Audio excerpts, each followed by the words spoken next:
નમસ્કાર, પોલીસ પંચનામા સાથે હું જયમિની। વડોદરા સાયબર ક્રાઇમે મોટી સફળતા મેળવી છે। પુણે મહારાષ્ટ્રથી આરોપી શૈલેષ શરણ પપ્પા બી દવે ઝડપાયો છે, જેને 1.95 કરોડ રૂપિયાની નાણાકીય છેતરપિંડી કરવા પર આરોપી બનાવાયો હતો। આરોપીએ વિદેશી ટૂર પેકેજને બહાને ટ્રાવેલિંગ એજન્ટને વિશ્વાસમાં લઈ વિયેતનામના અને દુબઈ ટૂર પેકેજમાં બનાવટી ટિકિટ આપી છેતરપિંડી આચરી હતી। આ ટિકિટ બનાવટી હોવાનો ખુલાસો એરપોર્ટ પર જ થયો હતો। વડોદરા સાયબર ક્રાઇમ પોલીસે ટેકનિકલ અને માનવીય સૂત્રોના આધારે આરોપીને ઝડપી પાડ્યો છે અને સુરત તથા અરવલ્લીમાં કરેલ ગુન્હાની પણ તપાસ ઉકેલવામાં આવી છે। પોલીસે વધુ તપાસ માટે આરોપીના રિમાન્ડ મેળવ્યા છે અને તજવીજ હાથ ધરવામાં આવી છે। શું હતો આ સમગ્ર મામલો, જુઓ ખાસ રિપોર્ટમાં। પોલીસે શેરબજારમાં ઇન્વેસ્ટ કરવાના બહાને ઠગાઈ કરતી ટોળકીના એક કિસ્સાને મહેસાણાથી ઝડપી પાડ્યો છે। સાયબર ક્રાઇમ પોલીસ સ્ટેશનમાં ફરિયાદીએ આપેલી ફરિયાદ મુજબ શેર માર્કેટમાં ઇન્વેસ્ટ કરવાના બહાને અલગ અલગ મોબાઈલ નંબર ઉપરથી સ્ટોક બ્રોકર તરીકે ઓળખ આપીને અજાણી ઈસમનો કોલ આવ્યો હતો, જેમાં ઈસમે ફરિયાદીને શેર માર્કેટ અંગે ટિપ્સ આપી અને થયેલ પ્રોફિટના 30% રકમ ચૂકવવા જણાવ્યું હતું। ફરિયાદી પાસેથી શેર માર્કેટમાં ઇન્વેસ્ટ કરવાના બહાને અલગ અલગ બેંક ખાતાઓમાં ટુકડે કુલ રૂપિયા 6,40,100 ભરવાથી અને 44,800ની રકમ પરત કરી હતી। વડોદરા શહેર સાયબર ક્રાઇમ પોલીસ સ્ટેશન ખાતે 22/25ની એફઆઈઆર નોંધવામાં આવેલ, જે અંતર્ગત ભોગ બનનાર સાથે 5,95,000નું ઇન્વેસ્ટમેન્ટ ફ્રોડ થયેલાનું માલુમ પડેલ, જે અંતર્ગત માનનીય સીપી સાહેબ, માનનીય એડિશનલ સીપી સાહેબ, ડીસીપી ક્રાઇમ સાહેબના માર્ગદર્શન અને સૂચના હેઠળ વિવિધ ટીમ બનાવી ભોગ બનનારને મહત્તમ રિફંડ મળે અને આરોપી ઝડપાય તે માટે પ્રયાસ કરવામાં આવેલ, જે અંતર્ગત આ કેસને ટેકનિકલ, હ્યુમન ઇન્ટેલિજન્સ અને મની ટ્રેલના આધારે આરોપી ધર્મેશ ઠાકોરની મહેસાણા જિલ્લાના ખેરાલુ તાલુકાના કુડા ગામેથી ધરપકડ કરવામાં આવેલ છે। આરોપીનો મુખ્યત્વે રોલ એ હતો કે સૌપ્રથમ જે પણ ભોગ બનનાર છે, જે ભોગ બનનાર છે એમને ટાર્ગેટ કરીને એમને વધુ કમિશન આપીને એમને એક પ્લેટફોર્મ પર એમને ઇન્વેસ્ટ કરવામાં આવતું, જેમાં તેમને 30%થી વધુ પણ પર મંથ રિટર્ન મળે તેવી લાલચ આપવામાં આવતી અને પ્લેટફોર્મ પર વર્ચ્યુઅલી એમને ઇન્વેસ્ટ કરવામાં આવતું। આ કેસમાં આરોપી દ્વારા કુલ 6,44,000 રૂપિયા ઇન્વેસ્ટ કરવામાં આવેલ, જેમાં 44,000 રૂપિયા એમને રિટર્ન કરવામાં આવેલ છે। અને આરોપીની મુખ્યત્વે આમાં એ પ્રકારે હતી કે સૌપ્રથમ એ લોકો નોર્મલ કોલથી વાત કરે। નોર્મલ કોલમાં જ્યારે પણ જે ભોગ બનનાર છે કન્સેન્ટ આપે વધુ ઇન્વેસ્ટમેન્ટની, ત્યારે તે એમના જે હાયર ઓથોરિટીઝ છે, એમના જે પણ આ જે લૂપમાં જે આગળના લોકો છે એમને કોલ ફોરવર્ડ કરી દેતા। આમની ઉપર જે ટોળકી છે એ લોકો મુખ્યત્વે વોટ્સએપ કોલથી વાત કરતી અને પછી પૈસાની લેણદેણ કરતી। ટોળકીમાં અન્ય કેટલા લોકો છે અને કેટલા સમયથી આ લોકો આ રીતે? આ બેઝિકલી જામતારા ટાઈપની એમો લાગી રહી છે અને આમાં વધુ લોકો હોવાની શક્યતા પણ રહેલી છે, જે બાબતે વધુ તપાસ જારી છે। આરોપી છે કેટલો અભ્યાસ કરેલો છે? આરોપી 8 પાસ છે। આપણે ડિટેક્શન કર્યું છે એ શું છે? વડોદરા શહેર સાયબર ક્રાઇમ પોલીસ સ્ટેશન ખાતે 35/25નો એફઆઈઆર દાખલ કરવામાં આવેલ, જે અંતર્ગત ભોગ બનનાર બરોડામાં એક ટ્રાવેલ એજન્સી ચલાવે છે અને જેમાં એમની સાથે 1,95,00,000નું બુકિંગ ફ્રોડ થયેલું, જે અંતર્ગત ભોગ બનનારને વિયેતનામ અને દુબઈના ટૂર પેકેજના નામે 64 લોકોના બુકિંગ કરવા માટે વિવિધ પ્રલોભન આપેલ અને વધુ ડિસ્કાઉન્ટ અને વધુ કમિશનની લાલચ આપીને તેમની સાથે આ ફ્રોડ કરવામાં આવેલ, જેમાં જે પણ કસ્ટમર્સ છે આમાં કુલ 64 કસ્ટમર્સ હતા।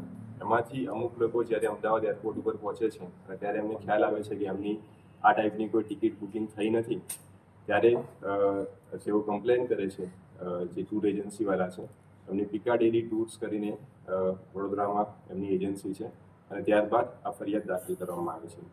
તેમાં ટેકનિકલ અને હ્યુમન ઇન્ટેલિજન્સના આધારે જે આરોપી છે તેને પુણે શહેરના ચિંચવાડ ખાતે જઈને ઝડપી પાડવામાં આવે છે, જેમાં પીઆઈ સોલંકી અને ટીમ દ્વારા વેશ પલટો કરીને સૌપ્રથમ ડિલિવરી બોયનો સ્વાંગ રચીને તેની પાસેથી તેનું રેકી કરવામાં આવે છે અને ત્યારબાદ કન્ફર્મ થયેથી તેની ધરપકડ કરવામાં આવે છે. તો આરોપી મુખ્ય ક્યાંનો છે અને કેટલા સમયથી આવા ગુના આચરતો હતો?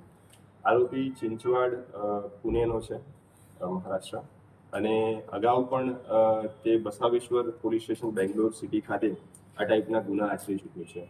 વધુમાં એની પૂછપરછ દરમિયાન ધ્યાને આવેલ છે કે સુરત શહેરના અઠવા લાઇન્સ પોલીસ સ્ટેશનમાં ગુના રજિસ્ટર નંબર 640/25 અને મોડાસા ટાઉન પોલીસ સ્ટેશનમાં 879/2025 નો ગુનો આચરેલ છે અને એની ધરપકડ સાથે આ બંને ગુના પણ ડિટેક્ટ થયા છે. બીજા કોઈ એની સાથે આરોપી છે? હજુ સુધી આ આરોપી મળ્યા છે અને તેની વધુ પૂછપરછ જારી છે. તો આ કેવા લોકોને ટાર્ગેટ કરતો હતો? ખાલી ટ્રાવેલ એજન્સી વાળાને કે અન્ય કોઈ? મેજરલી ટ્રાવેલ એજન્સીને ટાર્ગેટ કરતો હતો અને એની મુખ્યત્વે જે પણ પૈસા એને મળતા હતા તેને અગાઉ કરેલ દેવું ચૂકવવામાં અને મોજશોખ કરવામાં એને આ પૈસા ઉડાવી નાખેલ છે. અરજદારનો વિશ્વાસ કેળવીને પોતાની સાથે કુલ રૂપિયા 5,95,300ની નાણાકીય છેતરપિંડી આચરી હતી. આ દરમિયાન ફરિયાદના આધારે સાયબર ક્રાઇમ બ્રાન્ચે ટેકનિકલ અને હ્યુમન સોર્સિસની મદદથી આ ગુનામાં સંડોવાયેલ ટોળકી પૈકીના મહેસાણા ખાતે રહેતો અને ખેતી કરતા 23 વર્ષીય ધર્મેશ ઉર્ફે ધર્મેન્દ્રકુમાર ગમાનજી ઠાકોરને ઝડપી પાડ્યો હતો. તપાસ દરમિયાન આ આરોપી અલગ અલગ વ્યક્તિઓના નામે બેંક ખાતાઓ ખોલાવી તેઓને નાણાંની લાલચ આપી તેમાં જમા થતા ફ્રોડના રૂપિયા રોકડ ઉપાડીને પોતાના સહ આરોપીઓને સોંપીને પોતે કમિશન મેળવતો હતો. Bureau report KTV news Gujarati. નવસારીમાં 2 વર્ષથી ચર્ચાસ્પદ બનેલો દુષ્કર્મ કેસ ફરી ચર્ચામાં આવ્યો છે. ટેટુ આર્ટિસ્ટ અને ભાજપનો સભ્ય જય સોની જેની યુવતીને લગ્નની લાલચ આપી સગર્ભા બનાવી પછી તર છોડી દીધી હતી તે ગતરોજ પોલીસ સમક્ષ હાજર થઈ ગયો હતો. તેની જામીન અરજી નવસારી સેશન કોર્ટ અને હાઈકોર્ટ બંને નામંજૂર કર્યા બાદ આખરે ડીવાયએસપી સમક્ષ હાજર થઈ ગયો હતો. ધરપકડ વહોરી લીધી હતી અને હાલ પોલીસે તેના 5 દિવસના રિમાન્ડ મેળવ્યા છે અને આગળની તપાસ શરૂ કરવામાં આવી છે. શું હતો આ સમગ્ર મામલો? જુઓ ખાસ અહેવાલમાં. વર્ષ અગાઉ ટેટુ આર્ટિસ્ટ યુવતીને લગ્નની લાલચે સગર્ભા બનાવી છેલ્લે લગ્નનો ઇનકાર કરી દીધો હતો. આ ઘટનામાં ભોગ બનનાર પોલીસ ફરિયાદ કરી હતી, જેથી ટેટુ આર્ટિસ્ટ આગોતરા જામીન મેળવવા પ્રથમ નવસારી સેશન કોર્ટ અને ત્યારબાદ થોડા દિવસ અગાઉ હાઈકોર્ટમાં જામીન અરજી કરી હતી, જે નામંજૂર થતા ગતરોજ પોલીસ સમક્ષ હાજર થઈ ગયો હતો. નવસારીના છાપર રોડના ડેવલ એપાર્ટમેન્ટમાં રહેતા અને લુન્સીકુઈ ખાતે ડીમલેન્ડ ટેટુ શોપ નામની દુકાન ધરાવતા જય અનિલભાઈ સોનીને ત્યાં 2 વર્ષ અગાઉ વિજલપુર ખાતે રહેતી યુવતી બહેનપણી સાથે ટેટુ પડાવવામાં આવી હતી. આ દરમિયાન ટેટુ આર્ટિસ્ટ જય સોનીએ તેની સાથે મિત્રતા કેળવી લગ્નની લાલચ આપી પત્નીને છૂટાછેડા આપવાનું જણાવી અલગ અલગ સ્થળોએ પોતાની કારમાં શારીરિક સંબંધો બાંધ્યા હતા અને જેથી યુવતી સગર્ભા બનતા લગ્ન કરવા માટે જણાવતા જય સોનીએ યુવતીનો ગર્ભ પડાવી નાખ્યો હતો અને ત્યારબાદ યુવતીની અવગણના કરી ટેટુ પડાવવા આવેલી યુવતી સાથે લગ્નની લાલચે દુષ્કર્મ આચરી સગર્ભા બનાવી તર છોડી દીધી હતી. 2 વાર જામીન અરજી નામંજૂર થતા છેવટે હાજર થઈ ગયો હતો. તારીખ 11 એપ્રિલ 2025ના રોજ નવસારી ટાઉન પોલીસ સ્ટેશન ખાતે એક રેપ વિથ એટ્રોસિટીનો ગુનો દાખલ થયેલ, જેનો આરોપી જય અનિલભાઈ સોની ગઈકાલ ના રોજ 14:15 વાગે એમની અટક કરવામાં આવેલ છે અને આજ રોજ નામદાર કોર્ટમાં એમને પ્રોડક્શન કરવામાં આવેલ, જે પ્રોડક્શનમાં અમોને 5 દિવસના રિમાન્ડ મંજૂર કરેલ છે. આ આરોપી ગુનો દાખલ થયેથી તરત જ ફરાર થઈ ગયેલ અને એની ધરપકડ ટાળવાના હેતુસર એ અલગ અલગ પ્રાથમિક પૂછપરછને આધીન અલગ અલગ રાજ્યોમાં અને એ પોતે વોન્ડરર તરીકે રખડતો હતો અને પોતે હાઈકોર્ટમાં ઓનરેબલ હાઈકોર્ટમાં કોશિંગ માટે પણ અપિયર કરેલ છે, પણ એમાં પણ એમને કશું સફળતા હાલ સુધી મળેલ નથી અને આગોતરા જામીન માટે પણ અહીં નીચલી કોર્ટમાં પણ એમને એપ્લાય કરેલ, બટ અહીંથી એમના આગોતરા જામીન નામંજૂર થયેલ. ત્યારબાદ તેઓએ ઓનરેબલ હાઈકોર્ટમાં જામીન માટે આગોતરા જામીન માટે એપ્લાય કરેલ, ત્યાંથી પણ એમણે વિડ્રો કરી લીધેલ અને હવે હાલ અત્યારે તે પોલીસ કસ્ટડીમાં છે. સર, ફરાર હતો કયા કયા રાજ્યમાં? આ પ્રાથમિક પૂછપરછને આધારે શરૂઆત એમણે અહીંથી ગુજરાતથી મધ્યપ્રદેશ, બાદમાં યુપી, બિહાર અને આસામ સુધી એ પોતે આટલા દિવસ એ ત્યાં રખડેલ છે, ફરેલ છે. તો એ રીતનું પ્રાથમિક તપાસ દરમિયાન જાણવા કયા મળે છે. રાજ્યમાંથી આ પકડાયો? નહીં, એ એમનું આગોતરા જામીન નામંજૂર થવાથી પછી એણે જાતે જ સરેન્ડર કરેલ છે. સર, એમને કોઈ મદદ કરતો હતું ખરું એ? નહીં, હાલ તો પ્રાથમિક તપાસને આધીન તો એવું જાણવા મળેલ છે કે પોતે જ કોઈ પણ ફોન કે એનું કશું જ કોઈ ડિવાઇસ, ઇલેક્ટ્રોનિક ડિવાઇસીસ વગર જ પોતે જ એક એમને રખડતો વ્યક્તિ હોય એનું જેવું જ એને આ 5 મહિના દરમિયાન એણે જીવનનું નિર્વાહ કરેલ છે. કોઈના સંપર્કમાં હતો નહીં? નહીં, મોસ્ટલી એની પાસે કોઈ ફોન કે કોઈ ઇલેક્ટ્રોનિક ડિવાઇસ કે કશું એને રાખેલું જ નહોતું. એ આરોપી એ જાણકાર હતો કે આનાથી કોઈ પણ રીતે ટ્રેક થઈ શકે છે, તો જેનાથી એણે કોઈ પર્ટિક્યુલર ફોન કે કશું બીજી કોઈ વસ્તુ એણે પોતાની પાસે રાખેલ નથી. ના, એ નોર્મલી અહીંથી પ્રાથમિક તપાસ દરમિયાન મતલબ મધ્યપ્રદેશ ધાર, ત્યાંથી રતલામ, ત્યાંથી આગળની સાઈડે એમ જ રોડ પરના હાઈવે પર જે કોઈ ટ્રક હોય તો ટ્રકમાં એક ટ્રકમાંથી બીજા ટ્રકમાં ચડે અને કોઈ એક જગ્યાએ એનો સાંજનો ટાઈમ થાય. પછી આ સમય દરમિયાન માની લ્યો કે યુપી બિહારનો જે એને ટાઈમ છે તો ત્યાં કાવડ યાત્રા થતી હોય છે. તો કાવડ યાત્રાના જે પદયાત્રીઓ હોય છે તો એમની સાથે જ એણે ચાલવાનું શરૂ કરી દીધું. મોટા ભાગનો ટાઈમ એણે આ રીતે ગુજારેલ છે. લગ્ન કરાવવાના વચનથી ફરી ગયો હતો, જેથી ભોગ બનનાર યુવતીએ ગત 11મી એપ્રિલના રોજ નવસારી ટાઉન પોલીસ સ્ટેશનમાં જયસોની વિરુદ્ધ ફરિયાદ નોંધાવતા પોલીસ એટ્રોસિટી અને બળાત્કારની કલમો હેઠળ ગુનો નોંધ્યો હતો અને એટ્રોસિટીની કલમ હેઠળ ફરિયાદ SC/ST સેલના ડીવાયએસપી હરેશ ચાંગુએ તપાસ હાથ ધરી હતી અને પોલીસ દ્વારા એને પકડવામાં આવે. શરૂઆતમાં Ahmedabad crime branch, Gandhinagar police અને ATFની એક સંયુક્ત કામગીરીની તહેત આ આરોપીને પકડવામાં આવ્યો અને પછી ગાંધીનગર પોલીસને આજે આરોપી આપવામાં આવેલ હતું. આરોપીનું મેડિકલ કરાવવામાં આવેલ અને પછી કાયદેસરની અટક કરવામાં આવેલ. આ ગુનાની તપાસ LCB ને સોંપવામાં આવેલ હતી અને આ ગુના અંગે આરોપીને કાયદેસરનું અટક કર્યા પછી પંચોને સાથે લઈ અને ગુનાવાળી જગ્યાનું એક રિકન્સ્ટ્રક્શન પંચનામું કરવા માટે આરોપીને સાથે લઈને અને NCBના પોલીસ અધિકારીઓ, કર્મચારીઓ ગુનાવાળી જગ્યા ઉપર પહોંચ્યા.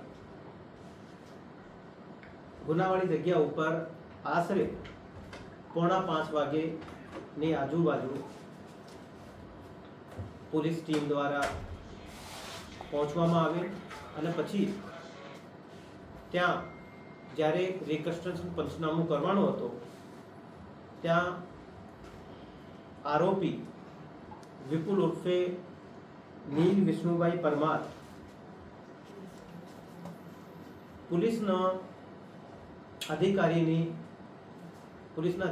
હથિયાર ઝૂંટવી લઈ અને પછી પોલીસ ઉપર ફાયરિંગ કરવામાં આવે. આ ફાયરિંગ દોરાન આ ટીમમાં સામેલ LCBના પોલીસ કર્મચારી રાજેન્દ્રસિંહને ઇન્જરી થયેલ અને પછી આરોપીએ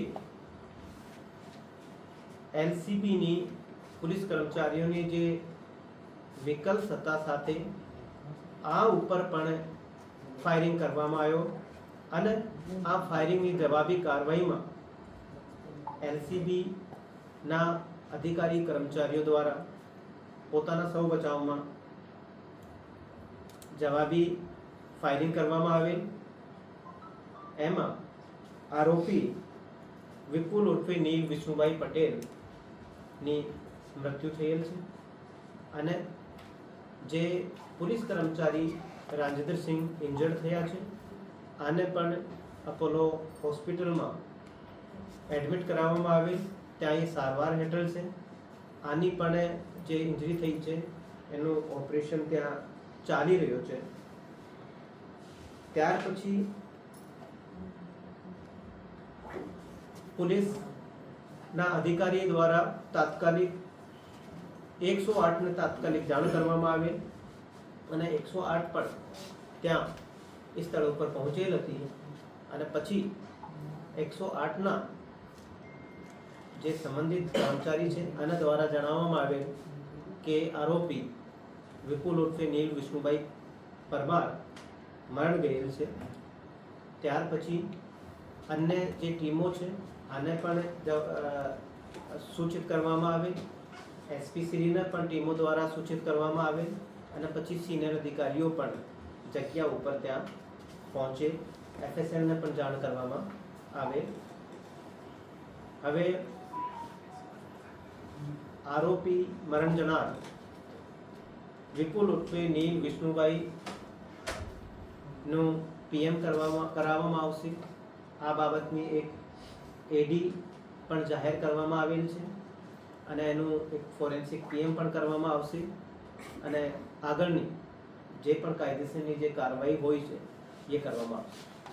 પોતાની અટકાયત થવાથી સમગ્ર શહેરમાં નામોસી વહરવી પોલીસને બીકે જય સોની નાસ્તો ફરતો હતો. આ સમયગાળા દરમિયાન જય સોનીએ સૌપ્રથમ નવસારી સેશન્સ કોર્ટમાં અને ત્યારબાદ હાઈકોર્ટ સમક્ષ આગોતરા જામીન મૂક્યા હતા, પરંતુ સમયાંતરે બંને અરજીઓ નામંજૂર થતા છેવટે ગત રોજ બપોરે ડીવાયએસપી સમક્ષ હાજર થઈ ગયા હતા અને જય સોનીની ધરપકડ કરવામાં આવી હતી. આ અંગે પોલીસે કાયદાકીય કાર્યવાહી કરી અને 5 દિવસના રિમાન્ડ મંજૂર કર્યા છે.